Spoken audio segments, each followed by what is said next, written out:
Hello, and welcome back to the History of Ancient Greece, Episode 22, Sparta Ascendant. On the southeastern portion of the Peloponnese, there are three claws that jut outward. Between the middle claws runs the Eurotas River, which travels from the mountains through the fertile Laconian plain. About 25 miles north of where the river empties into the sea sits the polis of Lacedaemon, better known as Sparta. It is located between two mountain ranges. To the west is the towering Mount Taygetus, and to the east is the lower Mount Parnon. Thus, Sparta had access to plentiful water, was in a defensible location, and controlled access to the entire region of Laconia. Sparta is famous for the way in which it lifted the abstract idea of a polis to a more extreme level than the rest of the Greeks. They made the polis the complete center of a man's life, which would become a model for many utopian philosophers later. However, previously, Sparta used to be a polis like the others. They employed skilled craftsmen in making pottery and even enjoyed art and poetry. We have previously discussed the musical schools of Terpander and Philetus, as well as the poet Alcman. But Sparta initiated changes that removed all of that. When and in what manner all this happened is difficult to trace, and was subject to much controversy with even the ancient Greeks. Except for some fragmentary lyric verse by the 7th century BC poets Alcman and Tyrtaeus, our literary evidence for Sparta was created by outsiders who wrote well after many of the events they described. Despite the interest the Spartans sparked in their contemporaries, it is surprisingly difficult to write the history of Sparta. The problem, though, is not a lack of sources. For example, in the course of their narratives on Greek history, Herodotus and Thucydides reveal a great deal about Spartan political history, and the bulk of our information about Spartan society comes from Xenophon and Plutarch. Xenophon admired the Spartans, and because of this he was exiled at Athens. So he moved to the Peloponnese, where he eventually wrote his Constitution of Sparta, which offers a detailed overview of Spartan political, social, and military institutions at the beginning of the 4th century BC. Since Xenophon's account is first-hand, as his two sons were sent to Sparta to be educated, and he knew many leading Spartans personally, he is our most reliable source. But his admiration for Spartan institutions is well documented, so we must keep in mind that it may have influenced his account. We must also keep in mind that he was writing in the late classical period, so what he was witnessing most likely wasn't how things were in the archaic period. Plutarch too visited Sparta, but he was a biographer and a philosopher of ethics, not a historian. And although his 5 lives of various Spartan kings, and his sayings of Spartans, contain large quantities of information, he was writing after the decline of Sparta, as a Greek living in the Roman Empire, and thus was influenced by the nostalgia for a happier past, real or imagined. A contemporary of Plutarch was the travel writer Pausanias. In his description of Greece, he relays the early history of Sparta in great detail, but it reads like a mythological tale, rather than history, so we should take his account with a huge grain of salt. The problem, therefore, is not so much the quantity of information about Sparta, but the fact that our sources are tainted by their acceptance of an idealized image of Sparta, which modern historians call the Spartan mirage, as an egalitarian and orderly society, characterized by selfless patriotism, superhuman tolerance for deprivation, and boundless courage in battle. In many ways, the fictions that surrounded the Spartans are as interesting as the reality they sought to represent. But though fiction and reality are difficult to separate, they should not be confused. Unfortunately, archaeological evidence of Sparta is meager. Sparta once was a city of opulence and luxury, but along the way it transformed its society into a militaristic state. Once this occurred, the climate became unfavorable for much in the way of artistic achievement, especially in comparison to Athens. This fact was reflected in the very appearance of the city. As Thucydides says in the introduction to his History of the Peloponnesian War, For if the city of the Spartans were to become deserted and only the temples and the foundations of the buildings were left, I think that as time went by, there would be few who would believe in Sparta's reputation, and yet it controls 2/5 of the Peloponnese, and is the leader of the rest, and of many cities outside it. The fact is that it is not a coordinated city, and has not got elaborate temples and buildings, but it is formed of villages in the old Greek manner, and would seem too insignificant.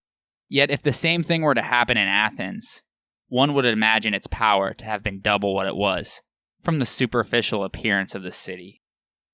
Thus, since the Spartans lived an austere life and did not have a sprawling urban center, they have left behind little for archaeologists to find, unlike at Athens. Grave offerings have been found that date to early on, in which we find luxurious goods, but all that stops, as we will see. Inscriptions concerning public or private matters also are scarce. Thus, although what archaeological evidence we do have does help supplement our written sources, the best we can do is lay out what we know, and just note that it's probably exaggerated. In any event, let us begin with our tale of the Spartans. As we have seen, Bronze Age Sparta had a prominent role in Homer as the site of Helen's abduction. While there hasn't been an important Mycenaean site found at the site of classical Sparta, its general importance is corroborated somewhat in that archaeological evidence proves that in the 13th century BC, there were over 50 cities in Laconia.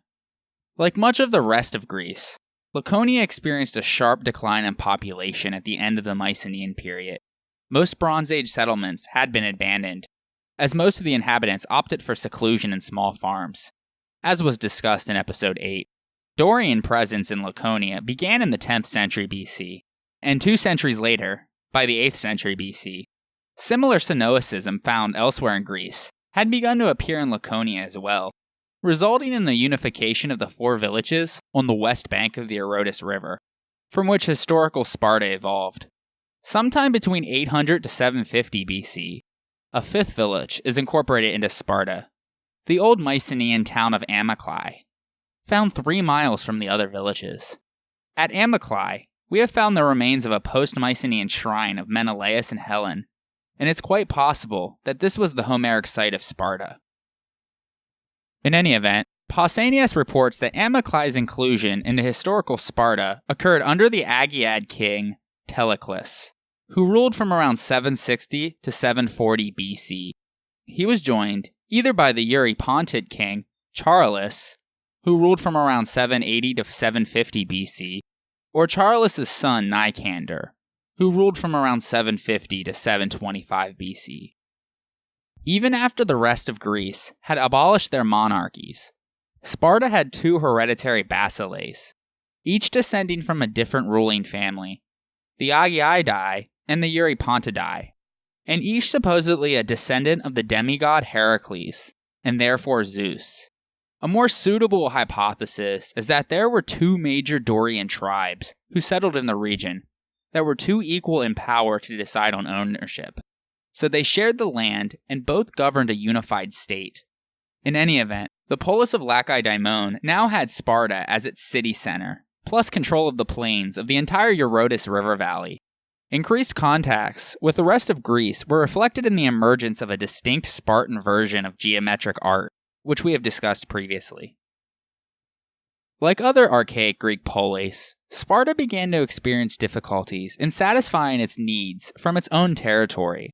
Since Sparta was located inland, they sought a different course of action to gain land to feed their growing population, a solution that would determine the course of future Spartan development.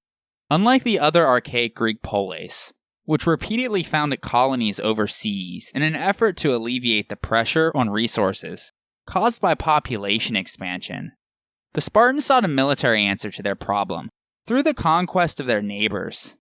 By the end of the 8th century BC, they had gained control over the whole of the Laconian plain. The details of how this was accomplished are lost, but the results can be seen in the social structure of historical Sparta. Those from the Dorian settlements in Laconia became politically subordinate to Sparta as perioikoi, which literally means those who live around. They retained a large amount of local autonomy and essentially lived like the majority of other Greeks, working as farmers, craftsmen, and merchants, but they were obligated to serve in the Spartan army, in their own units, but under a Spartan commander whenever called upon. The Mycenaean survivors, or those non-Dorians in the fourth tribe we talked about before, were reduced to serfdom, and they cultivated the public land that was divided amongst the nobles. They were referred to in Greek as heliotes, or helot, and may have been derived from the inhabitants of Helos, which was a village close to the head of the Laconian Gulf, or more likely from Halis Komai, the Greek word for those captured in war. Success only whetted Sparta's appetite for expansion, and they soon began to covet the fertile lowlands of Messenia, their neighbors to the west. Thus, at some point around 740 BC, the Spartans invaded Messenia, beginning what modern historians call the First Messenian War. Messenia contained some of the best soil in Greece, as well as wealthy and established cities and towns. As you'll recall, Pylos was one of the richest Mycenaean towns during the Bronze Age. The two territories are separated by the Taygetus Mountains, so the Spartans were forced to go northward around the mountains and then southward to get to Messenia. Tradition had it that the war lasted around 20 years, and its conclusion occurred sometime around 720 BC. This dating is corroborated by the disappearance of Messenians from and the ascendancy of the Spartans on the Olympic victor list from that time forward. Pausanias relays this campaign in great detail, but like we said before, take it with a huge grain of salt. In any event, we will give a brief overview of Pausanias' account. Ever since the so-called Dorian invasion, there was intense ethnic animosity between the Achaean Messenians and the Dorian Laconians. Things eventually came to a head during a festival at the Temple of Artemis, which occurred on the border between the two territories. Two different versions blame each side for provoking it. Regardless, the result was the death of the Agiad king Teleclus. He was succeeded by his son Alcamenes, who ruled from around 740 to 700 BC. In retaliation, Sparta led a surprise night expedition against Amphia, a city of unknown location now, but probably on the western flank of Mount Taygetus, officially beginning the First Messenian War. The city didn't have any defensive fortifications, and the Spartans easily overtook and sacked the city. The surviving men, women, and children were sold into slavery. They then turned it into a garrison for the conduct of future operations against Messenia. When the news of Amphia spread to the rest of the Messenians, they immediately fortified and garrisoned their towns, but avoided direct battle with the Spartan army. All the while, the Spartans raided the countryside. After 5 years of this, the Messenians began to run out of stored food and needed to remove the Spartan presence from their country. Both sides met near Amphia. Pausanias' description of the battle is that of two hoplite phalanxes colliding. However, as we have seen, there is no evidence of hoplite warfare in Greece at this time, so Pausanias' description is anachronistic. In any event, the result was an overwhelming Spartan victory.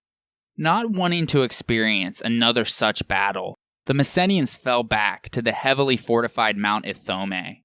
This is when the Messenians first sent for help from the oracle at Delphi. They were told that a sacrifice of a royal virgin was the key to their success, and the daughter of Aristodemus, a Messenian hero, was chosen for the sacrifice. Upon hearing this, the Spartans held off from attacking Ithome for over a decade, before finally making a long march under their kings and killing the Messenian leader.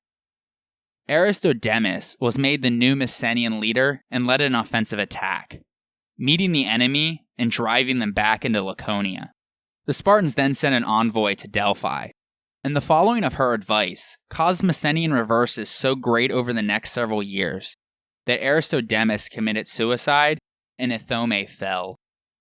The two Spartans at the end of the war were the Agiad king Alcamenes and the Eurypontid king Theopompus, the son of Nicander, who ruled from around 725 to 675 BC. So that's Pausanias' account. While the details of the war are subject to much historical scrutiny, the result is not. the Spartans defeated the Messenians and took over a considerable part of the Pamesis River Valley in eastern Messenia. As with Laconia, those of high status became perioikoi, while the majority now became helots, bound to their land and obliged to work it for their Spartan masters, with no consolation, but the promise that they would not be sold out of Messenia. Before they conquered Messenia, however, Sparta had sent out a colony to the island of Melos in the Aegean Sea. They did this too as to handle population pressure. But since they conquered Messenia and gained all of its territory, there was no need to continue with colonization for that reason. However, they sent out one last colony. 20 years away from home is a long time, and the Spartan women had refused to put their love life on hold. So they turned to the helots and the perioikoi to please them. Thus, when the Spartan men returned home, they were surprised to see a whole new generation waiting. These bastard children, known as the Parthenai, literally meaning the sons of unmarried women, making them illegitimate Spartans, were cast out of Sparta in 706 BC and sent to southern Italy, where they founded Taros, Tarentum in Latin, to rid them as a political problem.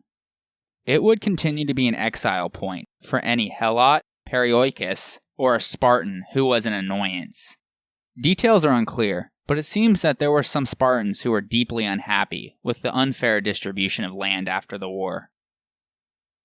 The social class tensions that had manifested in other Greek polis in the 8th and 7th centuries BC reared its ugly head in Sparta too, those being the inequality in the size of land holdings and the injustice of the aristocratic government. According to Herodotus, the Spartans were the kakanomatatoi, or the worst governed, of all the Greeks, having fallen under the control of a brutal ruling elite, one who left the masses impoverished and virtually enslaved.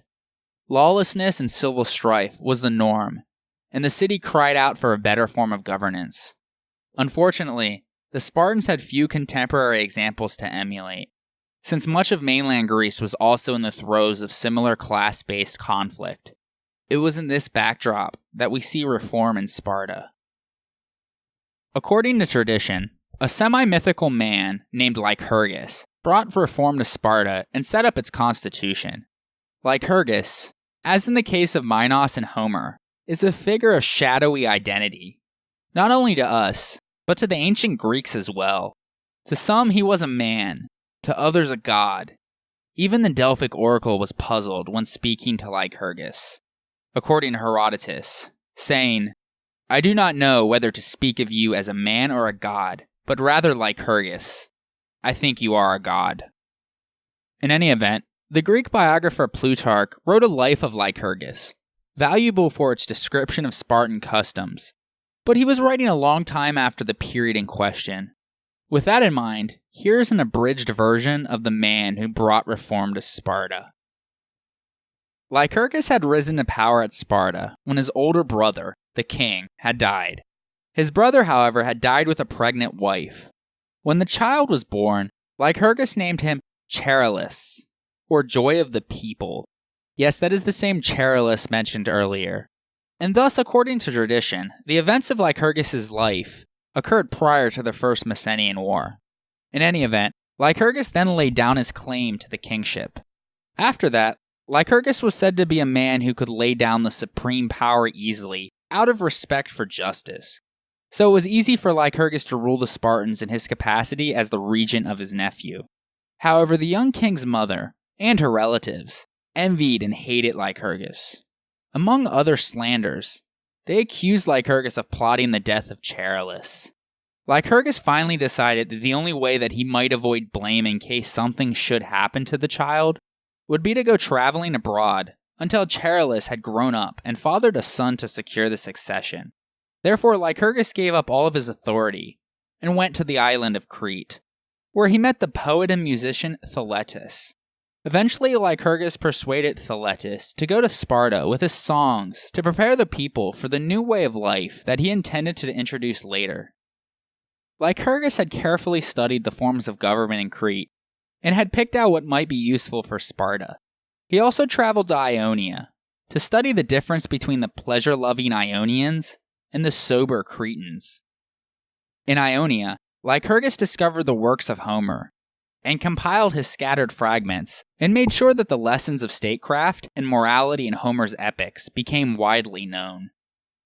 The Egyptians claim that Lycurgus too visited them, and that it was from the Egyptians that he got the idea of separating the military from the menial workers. After Lycurgus had been absent for a while, the Spartans wrote and begged him to come back. As they admit it, Lycurgus was the only real king in their heart, although others wore a crown and claimed the title. He had a natural ability to rule, and a talent for inspiring obedience.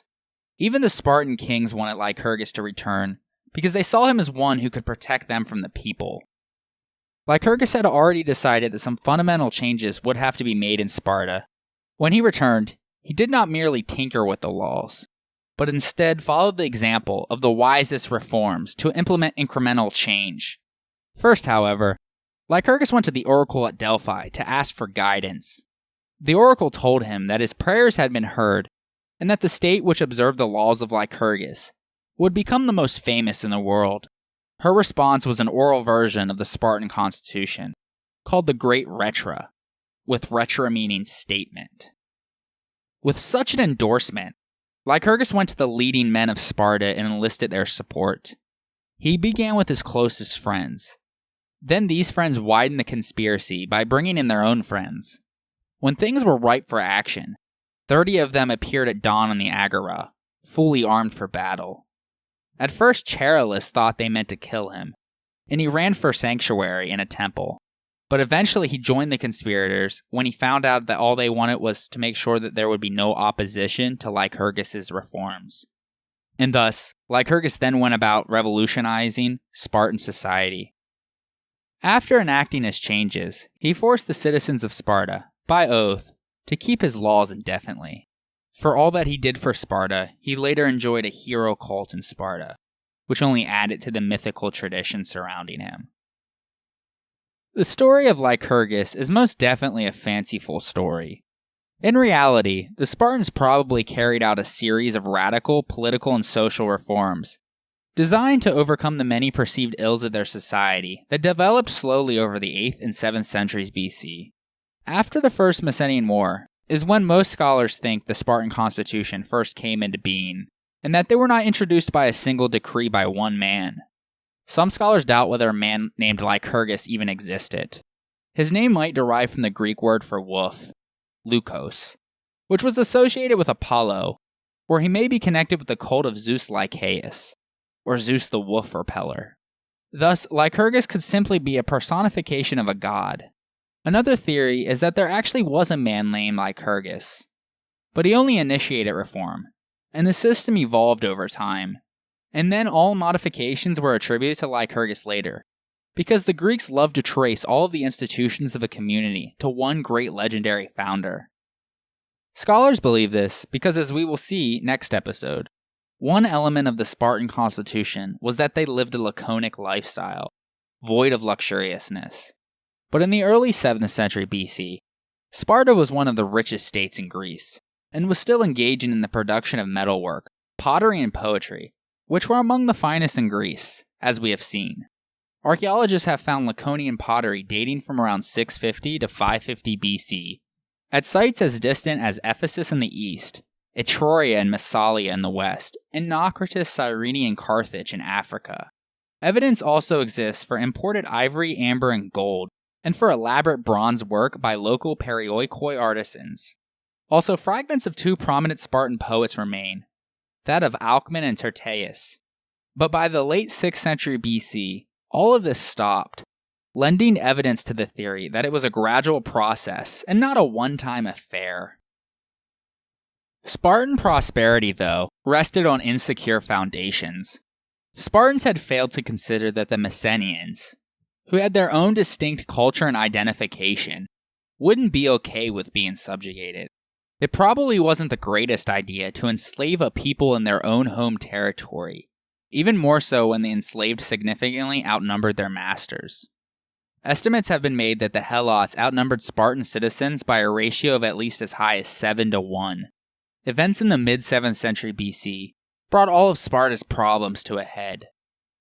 The Spartans, thirsty for more military success, decided to challenge the power of the Argives and attempted to seize control of the fertile Thyreatis Plain, which was the area in the east-central Peloponnese that separated their two spheres of influence. According to Pausanias, the two sides came to blows in 669 BC at Hesii, resulting in a crushing Spartan defeat. Very little is known about this battle, but Sparta and Argos were bitter enemies throughout their history.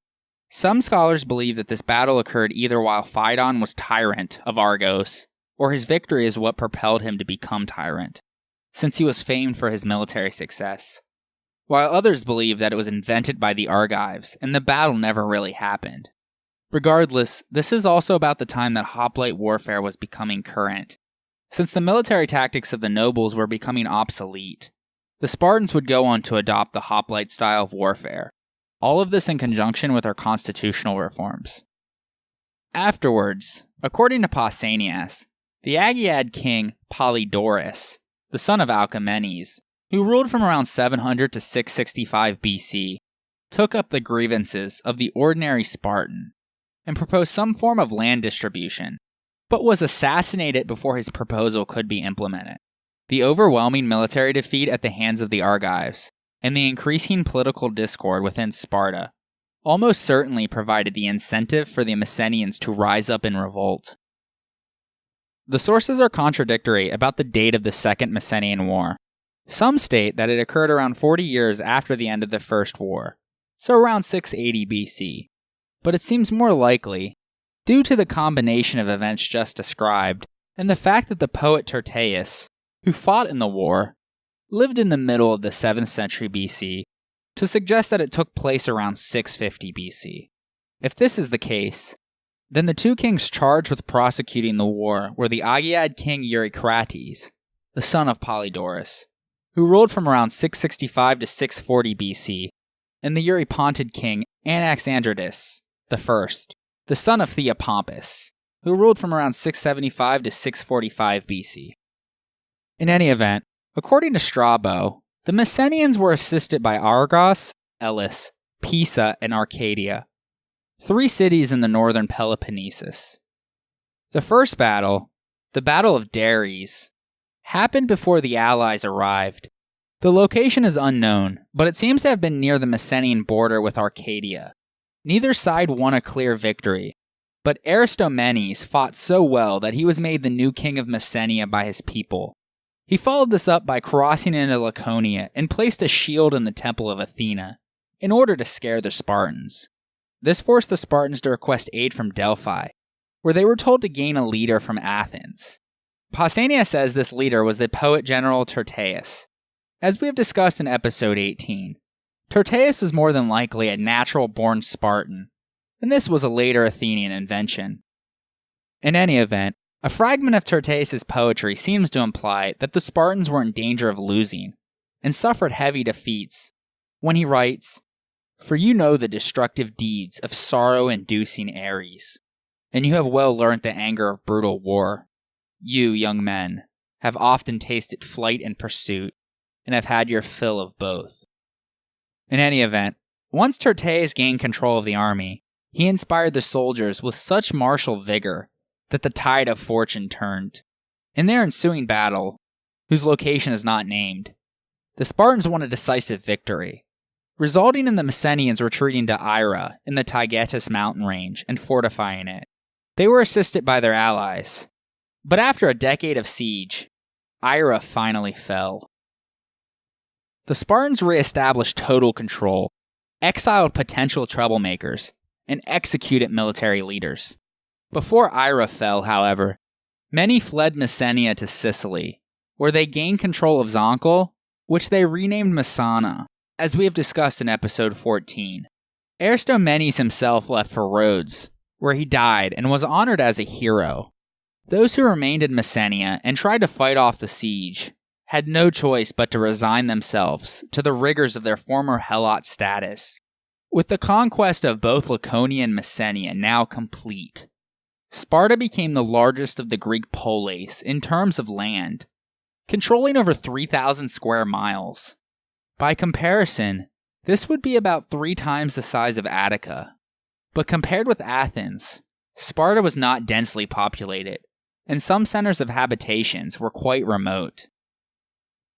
At some point in the latter half of the 7th century BC, with the lands of Laconia and Messenia pacified, the Spartans' thirst for conquest forced them to turn their attention to their northern frontier, to the rich fields and plentiful olive groves of nearby Tegea, which was the most powerful city of Arcadia, the region north of Laconia in the center of the Peloponnese. Tegea was an important place because they had to pass this town to turn the corner southwards towards Messenia.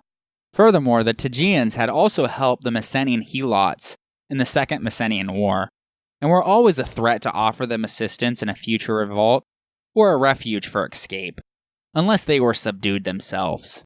It is clear from Herodotus that the Spartans experienced the greatest difficulty in their attempt to subdue Tegea. The Agiad kings were Anaximander, who ruled from 640 to 615 BC, and Eurycratides, who ruled from 615 to 590 BC. The Eurypontid kings were Zeuxodamus, who ruled from 645 to 625 BC, Anaxidamus, who ruled from 625 to 600 BC, and Archidamus I, who ruled from 600 to 575 BC. Although the details are lost, this period is marked by devastating war with the Tegeans, and it could be due to these kings' ineffectiveness as military generals.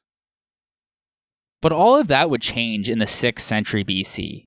By the end of the century, the Spartans had made a series of military alliances throughout the Peloponnese, in which they were acknowledged as the hegemon, or leader, of a military league, called the Peloponnesian League by modern scholars.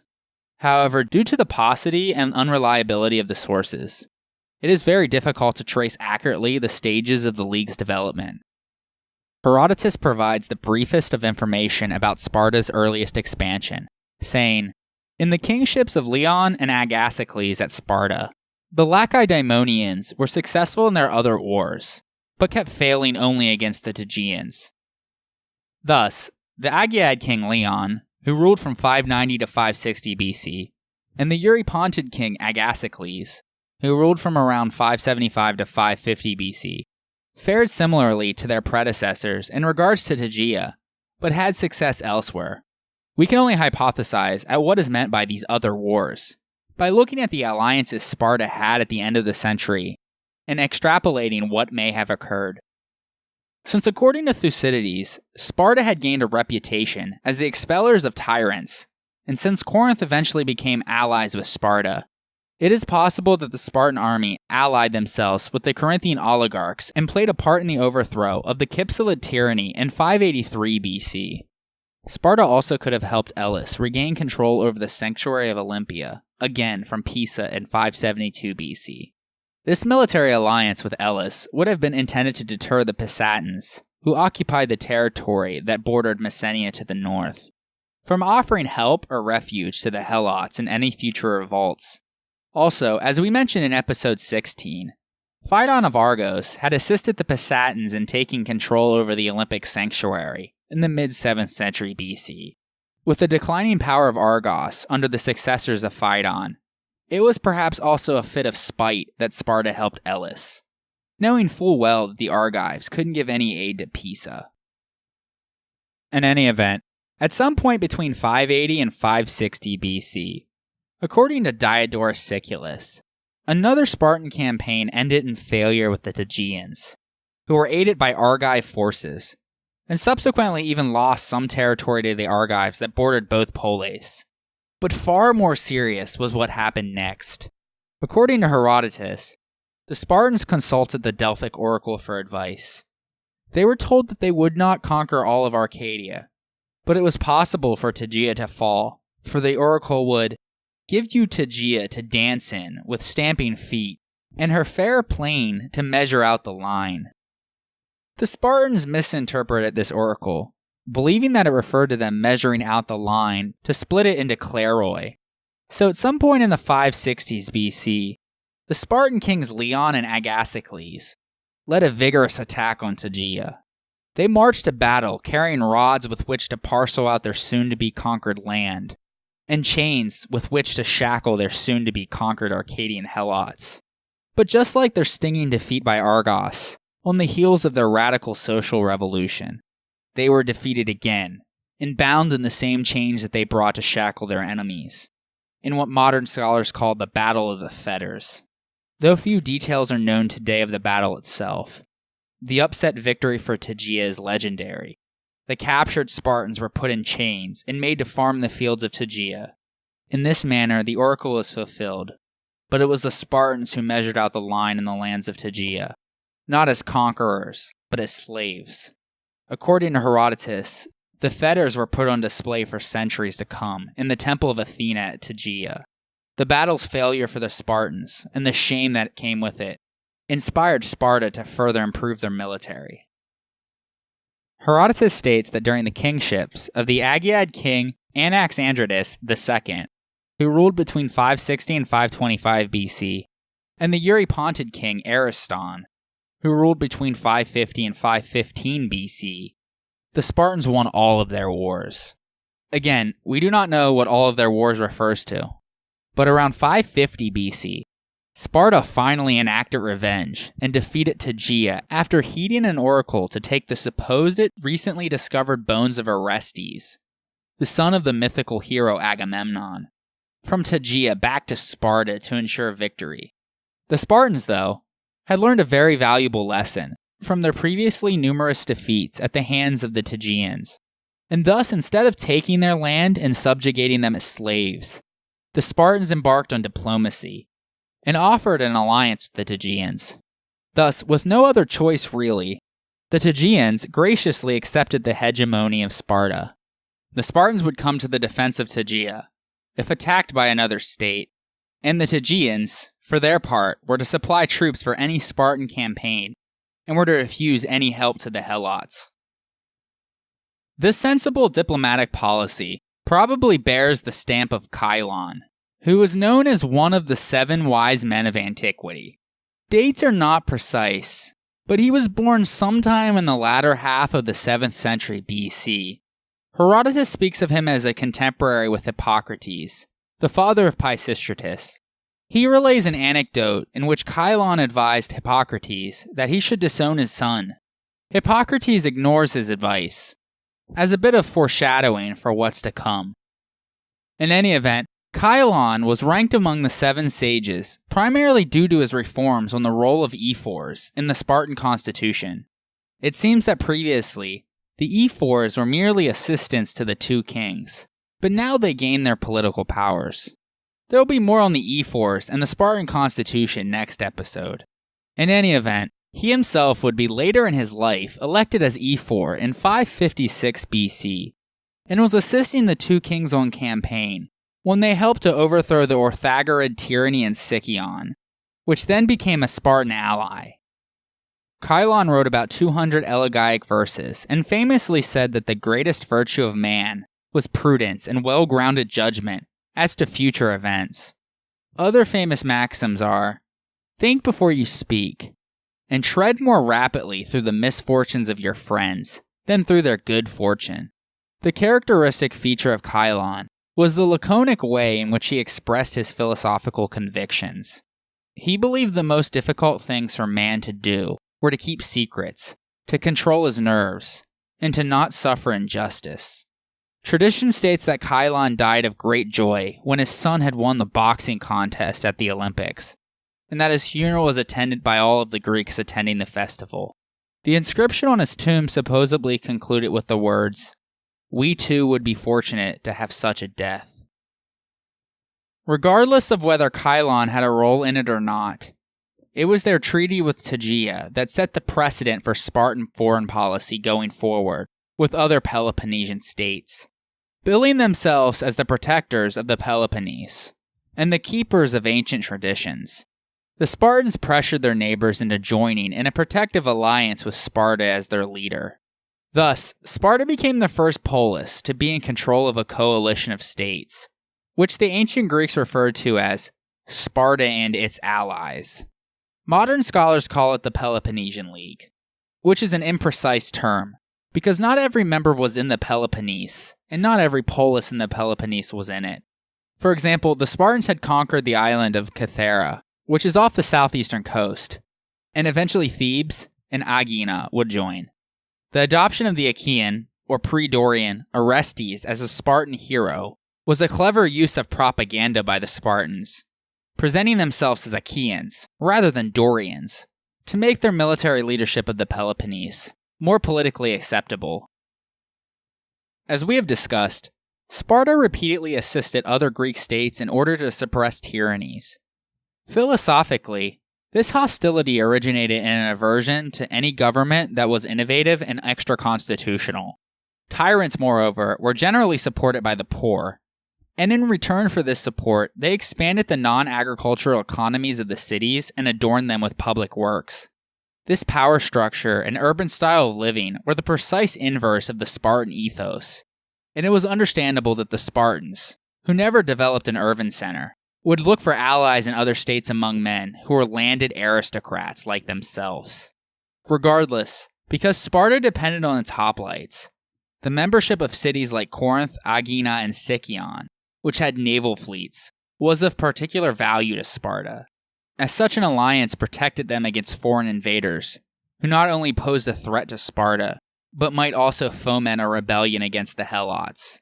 Thus, the purpose of the League was mutual protection and assuredness to its members. The Peloponnesian League was organized into two bodies, the Assembly of Spartiates and the Congress of Allies. Each allied state had one vote in the Congress, regardless of that state's size or geopolitical power. No tribute was paid, except in times of war, when 1/3 of the military of a state could be requested. Only Sparta could call a meeting of the League, and only Spartans served as commanders of its armed forces. All alliances were made with Sparta only, so if they so wished, member states had to form separate alliances with each other. And although each state had one vote, League resolutions were not binding on Sparta. Thus, the Peloponnesian League was not really an alliance, in the strictest sense of the word. The League's constitution was not as important as reality, though. Not all states were really equal. Those that were weaker, poorer, and closer to Sparta always did what Sparta asked. But those that were stronger, wealthier, and farther away from Sparta sometimes were able to get away with insolence, like Corinth and Thebes. However, Sparta did not always need to coerce its members. They took a vote, and most of the time the members agreed to what Sparta had proposed. They increased their military strength tremendously this way. At the same time, the Spartans embraced their former losses, using them as hard lessons to help perfect their lifestyle of constant drilling and preparation for total war. Over time, Sparta's martial skills grew to assume legendary proportions. The propaganda that preceded them was the wholesale slaughter of their enemies by soldiers who fought to their own deaths, was enough to make most polis steer clear of any conflict. For those brave or foolish enough to challenge them, the result was starting to become a foregone conclusion. Thus, in doing so, the Spartans learned to yield the formidable weapons of legend, mystique, and intimidation. Herodotus states that over the winter of 547-546 BC, the Lydian king Croesus had sent envoys to the Spartans, requesting an alliance against Persia. There will be more on this pivotal event in a future episode, but what's important now is that the Spartans were powerful enough to warrant their help. Furthermore, Herodotus explicitly writes that at the time, most of the Peloponnese had been made subject to the Spartans. This could be another example of Herodotus' tendency to exaggerate, but it's not implausible that after the defeat of Tegea in 550 BC, the rest of the Arcadian cities followed suit very quickly and accepted Sparta as hegemon, giving Sparta control of 3/5 of the Peloponnese. Thus, such a position of military strength, together with the alliance of Elis, Sicyon, and Corinth, is enough to confirm Herodotus' statement about the extent of Spartan power by the mid-6th century BC. Thus, with most of the anti-Dorian polis in the Peloponnesus under Spartan hegemony, and Sparta having made a powerful treaty with Corinth, the Spartans finally felt ready to challenge their eastern neighbor Argos for dominance of the Peloponnese. It was quite possibly because of this that the Spartans didn't provide assistance to the Lydians against the Persians, because that same year, in 546 BC, the Spartans and the Argives fought at the Thyreatis Plain in what is known as the Battle of the Champions.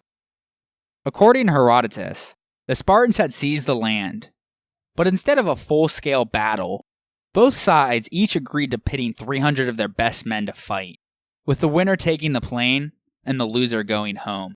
Presumably, the idea was to reduce the total number of casualties. Both armies marched home so as to prevent either side from helping their champions and escalating the duel into a full battle. Neither side would allow for any injured men to be taken. Thus, a victory called for the complete annihilation of the enemy force. The two armies were evenly matched. As the sun set on the bloody field, only two Argives, named Alcinor and Cleomenes, and one Spartan soldier, named Orthirodes, remained alive. Believing that they won by virtue of numbers, the Argives returned home, claiming victory.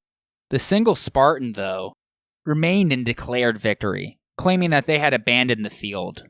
The wily Spartan stripped some armor from a dead Argive and set up a battlefield trophy, the Greek symbol for victory. When neither side backed down from their claims, a full war broke out. The result was a decisive victory for Sparta, who not only took away the fertile Thyreatis Plain, but also a larger piece of land and annexed it to Laconia, that of Cynoria, the region on the eastern coast of the Peloponnese that borders Laconia to the east and Argolis to the south, down to Cape Malea, as well as the island of Kythera, and turned them both into Perioikic communities.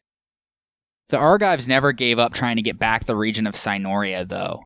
This would be a point of contention between the Argives and Spartans for decades to come. In the aftermath, the Argives shaved their heads in shame, while the Spartans pledged to grow theirs long, adding yet another aspect to their already distinctive appearance. It may have been this victory that encouraged the independent city-states of Epidaurus, Troezene, and Hermione, all in the Argolid, to make military alliances with Sparta. Their success against Arcadia and Argos also brought the Spartans directly into contact with the Isthmus states. The polis of Corinth, Sicyon, Megara, and possibly Aegina all probably officially became part of the Peloponnesian League at this time, if they hadn't already. They may have only been unofficial allies with Sparta beforehand.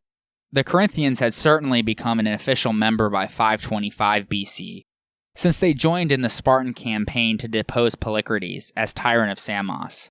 More on that in a future episode.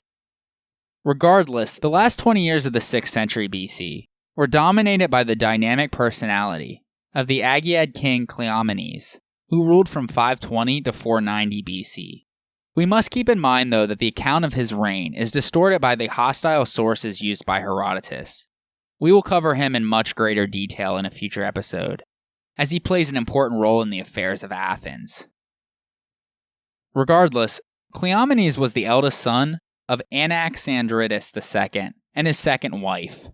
His younger half-brothers, Dorias, Leonidas, and Cleombrotus, though, were born to his father's first wife, and clearly had been the king's favorites.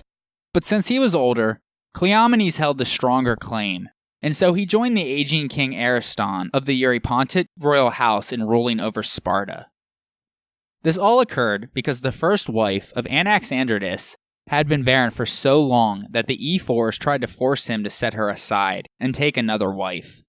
But Anaxandridas refused, claiming that his wife was blameless. Thus the Ephors relented and allowed him to take a second wife without settling aside his first. His second wife was a descendant of Kai-Lan, and she promptly bore Cleomenes. However, 1 year after Cleomenes' birth, the first wife of Anaxandridas also gave birth to a son, Dorias, and then had two other sons, Leonidas and Cleombrotus. Believing that he was more capable than his half-brother, Dorias wanted to leave his home city and asked to establish a Spartan colony on the Libyan coast to the west of Cyrene. Happy to be rid of a potential rival, Cleomenes gave his half-brother his blessing, and the colony, Cynips, would be founded in 515 BC. The Carthaginians weren't too pleased to have Greek colonies nearby, So 3 years later, in 512 BC, they expelled the colonists. After returning to Sparta, Darius decided to lead a second colonial expedition in 510 BC, this time to western Sicily. However, the Carthaginians immediately defeated them in battle, killing Darius. Leonidas and Cleomenes will factor into the story as well. We will go over all of this in a much greater detail in future episodes. Regardless of their ineptness at colonization, by the end of the 6th century BC, Sparta was such a huge power that when the Persians came, there was no doubt amongst the Greeks that they would be the leaders of their defense. They commanded the navy as well, although they had no experience on water.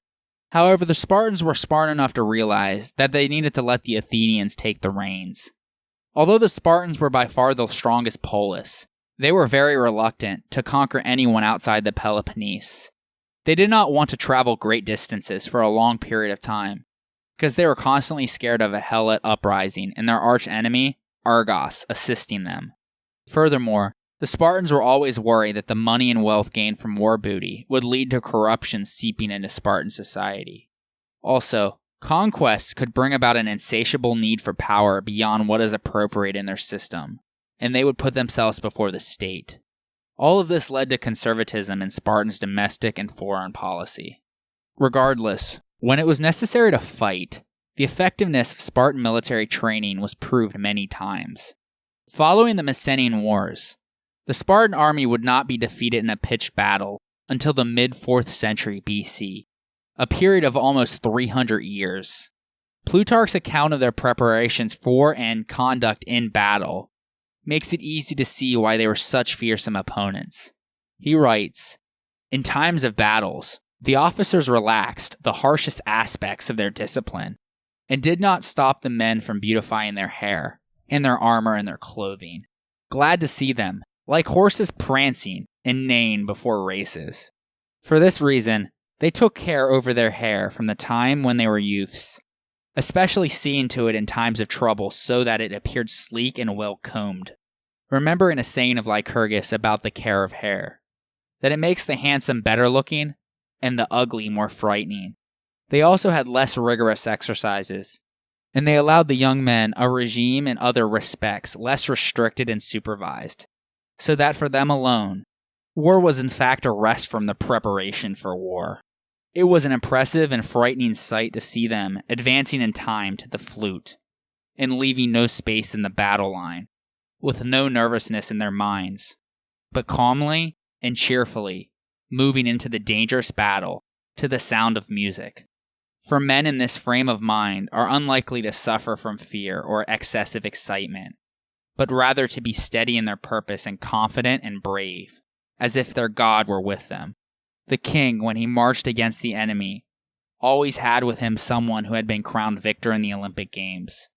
There is a story that one man was offered a great amount of money to lose at the Olympics, but refused it.